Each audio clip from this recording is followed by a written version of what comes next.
Pertempuran sengit pasukan Rusia dengan Ukraina masih terjadi di kota Severodonetsk, Ukraina. Pasukan Rusia dibantu separatis Republik Rakyat Luhansk atau LPR berusaha mendesak pasukan Ukraina keluar dari kota itu. Wali kota Severodonetsk, Oleksandr Stryk, melaporkan bahwa pasukan Rusia terus mendesak posisi Ukraina di kota itu. Ia menyebut pasukan Rusia kini telah menguasai setengah wilayah Severodonetsk per Selasa 31 Mei 2022 waktu setempat. Stryk melaporkan Rusia terus menghujani posisi pasukan Ukraina dengan artileri. Kota Severodonetsk adalah salah satu kota penting di Oblast, daerah setingkat provinsi Luhansk yang dikuasai Ukraina sebelum perang meletus.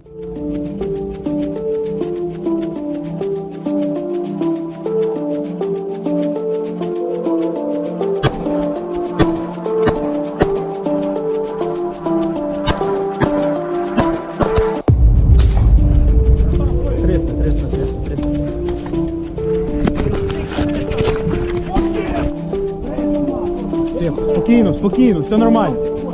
Все нормально. Все нормально.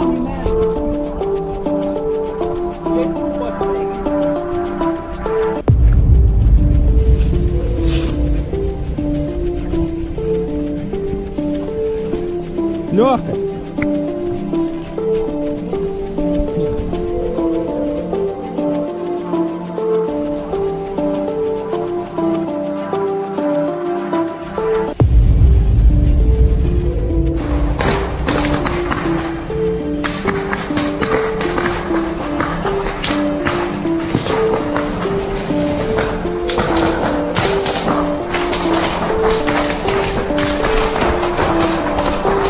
Давай. Так, давай.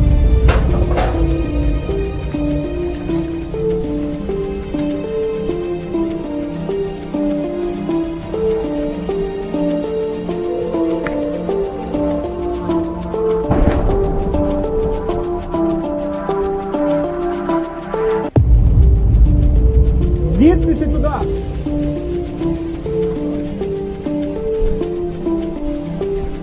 Мужики, тримайте, залишайте мене.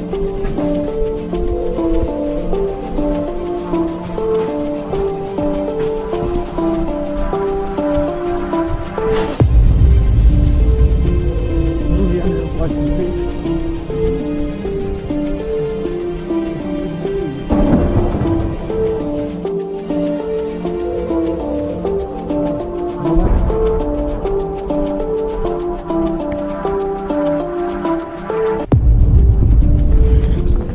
Terima kasih sudah nonton.